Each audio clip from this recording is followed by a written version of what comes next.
है मिटिगेशन।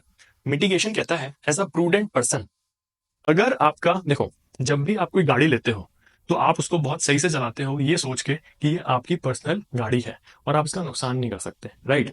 ऐसा तो है नहीं कि अगर आप हाईवे में जा रहे हो, आपको पता है कि आपने एक इंश्योरेंस पॉलिसी ली है और इंश्योरेंस कंपनी वाले आपको पे करेंगे तो आप जाके गाड़ी ठोक दोगे, ऐसा तो नहीं होगा, राइट। तो यही कहता है हमारा लास्ट वाला पॉइंट, मिटिगेशन। हेलो स्टूडेंट्स, अब हम लोग पढ़ेंगे what are the principles of insurance. So पहला है utmost good faith. Utmost good faith कहता है कि अगर एक इंश्योरर है और एक इंश्योर्ड है, अब इंश्योरर और इंश्योर्ड कौन होते हैं? इंश्योरर, इंश्योरर होती है बेसिकली एक इंश्योरेंस कंपनी। एक इंश्योरेंस कंपनी को हम लोग बोलते हैं इंश्योरर। और इंश्योर्ड कौन होता है? इंश्योर्ड वो पर्सन है जिसने इंश्योरेंस पॉलिसी लेके रखी है, जिसने इंश्योरेंस पॉलिसी लेके रखी है और वो इंश्योरेंस प्रीमियम पे करता है, और वो बदले में इंश्योरेंस प्रीमियम पे करता है। अब ये पर्सन इंश्योरेंस प्रीमियम क्यों पे करता है? वो इसलिए पे करता है कि कल को कोई अगर लॉस हो जाता है तो वो प्रीमियम दे रहा है आज कि उस रिस्क से बच जाए। फॉर एग्जाम्पल, किसी के पास अगर 50 लाख रुपीज की कार है और अगर वो 5,000 रुपीज पर मंथ भरता है in the form of the insurance, so basically अगर कल को उसकी कार को कोई लॉस होता है, कोई एक्सीडेंट होता है या फायर लग जाती है, तो इंश्योरेंस कंपनी उनको कंपनसेट करेंगी उस लॉस के लिए, राइट। तो कौन होता है इंश्योरर? एक इंश्योरेंस कंपनी जो इंश्योरेंस प्रोवाइड करवाती है, जो क्लेम देती है। इंश्योर्ड कौन होता है? जिस पर्सन ने इंश्योरेंस पॉलिसी लेके रखी है, एक एग्रीमेंट है उसका इंश्योरेंस कंपनी के साथ कि कभी कोई लॉस होगा तो कंपनी उसको पे करेगी, राइट। अब सबसे पहला इसका प्रिंसिपल होता है utmost good faith. Utmost good faith कहता है कि जो इंश्योरर है और जो इंश्योर्ड है, इन दोनों के बीच में कंप्लीटली सही फेथ होना चाहिए। दैट इज, इंश्योरर को सारी टर्म्स एंड कंडीशंस बतानी है कि क्या क्या टर्म्स एंड कंडीशंस रहेंगी इंश्योरेंस पॉलिसी की, कब उसको क्लेम मिल पाएगा। इंश्योर्ड, जिसने इंश्योरेंस पॉलिसी लेके रखी है, उसको भी सारी चीजें बतानी है इंश्योरेंस लेने से पहले। फॉर एग्जांपल, अगर किसी ने हेल्थ इंश्योरेंस लिया और अगर उसने इंश्योरेंस कंपनी को नहीं बताया कि उसको पहले भी हार्ट अटैक आ चुका है या पहले भी उसको कोई मेडिकल रीजन से कोई प्रॉब्लम रहती है, तो फिर इंश्योरेंस कंपनी डिनाई कर सकती है उसको क्लेम देने के लिए फ्यूचर में। अगर इंश्योरेंस कंपनी को फ्यूचर में मालूम पड़ता है कि कुछ ऐसी मटेरियल थिंग्स थी जो एक इंश्योर्ड पर्सन ने छुपा के रखी थी, तो इंश्योरेंस कंपनी डिनाई कर देगी कि हम आपको कंपनसेट नहीं करेंगे। क्योंकि अगर मुझे पता है कि आज मैं बीमार हूं और मैं आज ही जाके लेता हूं इंश्योरेंस कंपनी से पॉलिसी कि मैं एकदम फिट हूं और आप मेरे को इंश्योरेंस पॉलिसी दे दीजिए, मैं आपको प्रीमियम दूंगा, कल को कुछ हो जाए तो आप देख लीजिएगा। कंपनी पूछती है इंश्योरेंस कंपनी कि आपको कोई बीमारियां कुछ है तो नहीं? आपने बोला नहीं, मैं एकदम सही हूं। कल को अगर कोई लॉस होता है तो इंश्योरेंस कंपनी ने अगर पता किया कि आपको पहले से कोई प्रॉब्लम्स थी और ये बात आपने नहीं बताई, तो ये कॉन्ट्रैक्ट वहीं के वहीं एंड हो जाएगा। क्योंकि अटमोस्ट गुड फेथ कहता है कि इंश्योरेंस कंपनी को भी कुछ नहीं छुपाना है, ना जिस पर्सन ने इंश्योरेंस लिया है वो कुछ छुपाएगा, राइट। तो दोनों का पार्टीज के बीच में, इंश्योरर और इंश्योर्ड के बीच में कंप्लीटली गुड फेथ होना चाहिए। ये कहता है utmost good faith. Insurable interest. Insurable interest कहता है अगर आपके पास एक कार है तो बेसिकली आपका उसमें इंटरेस्ट है, वो चीज आपकी है, तो आप उस चीज के लिए इंश्योरेंस ले रहे हो। लेकिन आप थोड़ी ना अपने पड़ोसी के कार के लिए इंश्योरेंस लोगे, राइट। तो इंश्योरेबल इंटरेस्ट कहता है कि आप सिर्फ उसी चीजों के लिए इंश्योरेंस लेते हो जिसमें आपका इंटरेस्ट है, राइट, जो आपके लिए बहुत ज्यादा कीमती है, आप उन चीजों के लिए इंश्योरेंस लेते हो। तो इंश्योरेंस का प्रिंसिपल कि उन्हीं चीजों के लिए इंश्योरेंस ले सकते हो जिसमें एक इंडिविजुअल का इंटरेस्ट है, राइट। थर्ड होता है इंडेमनिटी। जो इंडेमनिटी पॉइंट है, इंडेमनिटी पॉइंट कहता है कि सबसे पहले तो ये देखना है कि किस कारण से लॉस हुआ है, एंड ऑल्सो जितने का लॉस हुआ है अगर उसको मनी टर्म्स में हम लोग देख सकते हैं तो उतने का हम लोग उनको क्लेम करेंगे। इंश्योरेंस कंपनी कहती है कि अगर किसी ने इंश्योरेंस पॉलिसी ली है और उसको जितने का लॉस हुआ है वो मनी टर्म्स में हम देख सकते हैं तो उतने का हम पे करेंगे। लेकिन लाइफ इंश्योरेंस में अगर किसी की लाइफ चली जाती है तो उनको बेसिकली मनी के टर्म्स में हम नहीं समझ सकते कितना पे करना है, तो ये लाइफ इंश्योरेंस के लिए इंडेमनिटी पॉइंट नहीं है।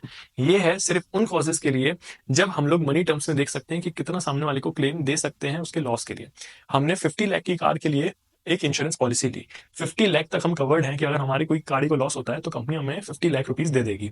अब कितने का लॉस हुआ है उसको मनी टर्म्स में देखना है और इंश्योरेंस कंपनी आपको उतने का क्लेम दे देती है, राइट। हो सकता है 2 से 3 रीजन रहे, जो भी आपका लॉस हुआ, जो भी आपका एक्सीडेंट हुआ या उसी से फायर लग गई, लेकिन ये देखा जाता है कि किस रीजन से चीजें हुई हैं और उसी के लिए क्लेम दिया जाता है। फिर आता है प्रोक्सिमिटा कॉज।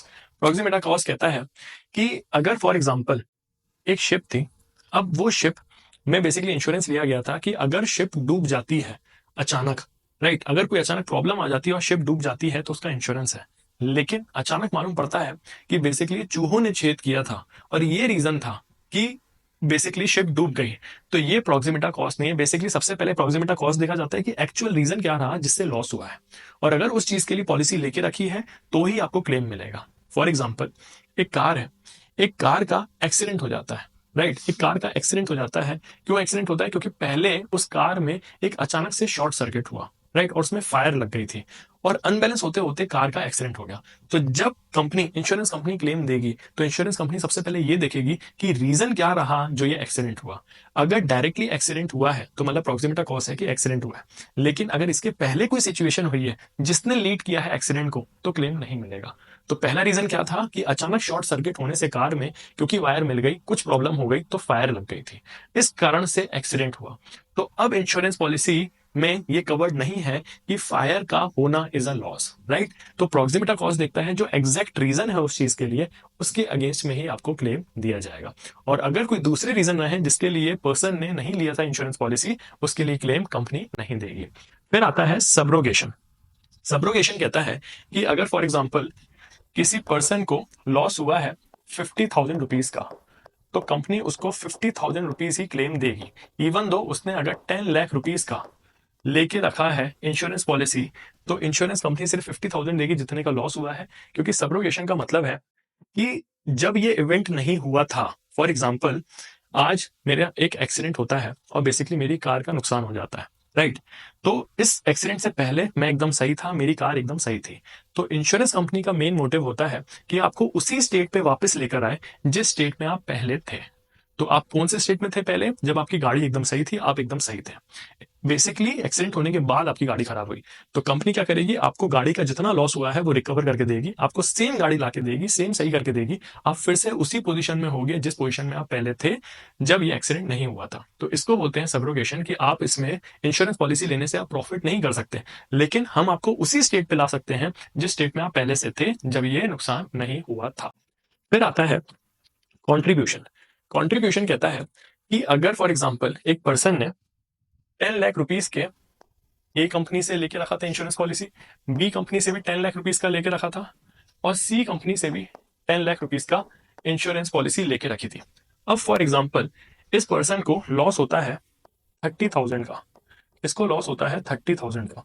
तो अब आपको क्या लगता है, सिर्फ ए कंपनी पे करेगी इसको 30,000, कि बी कंपनी इसको पे करेगी 30,000, कि सी कंपनी इसको पे करेगी 30,000?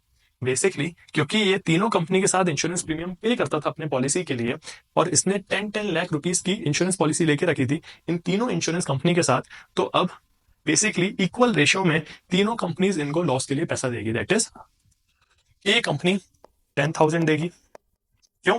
क्योंकि लॉस कितने का है, 30,000 का है। कंपनी कितनी है, 1 2 3, तीन कंपनी है और तीनों के साथ 10-10 लाख रुपए का इसने इंश्योरेंस की पॉलिसी लेके रखी है। तो तीनों कंपनी 10,000 रुपए देंगी, 10,000 रुपए ए देगी, बी देगी 10,000, बी देगी 10,000 और सी भी देगी 10,000, जितने का इसको लॉस हुआ था। कितने का हुआ था पर्सन को लॉस, 30,000 का। इसके लिए उसको मिल जाएगा कंपनसेशन, और सबने कंट्रीब्यूट कर दिया। इवन दो अगर इस पर्सन ने लिया था इंश्योरेंस टोटल 10-10-10 लाख का, अब अगर 30 लाख का नुकसान होता है तो तीनों कंपनी 10-10 लाख रुपए देंगी इस पर्सन को और पूरा 30 लाख कंट्रीब्यूट हो जाएगा।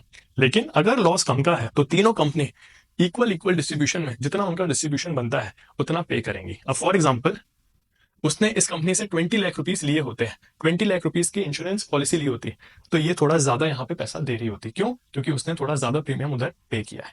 इसको बोलते हैं कॉन्ट्रीब्यूशन। अब आता है मिटिगेशन।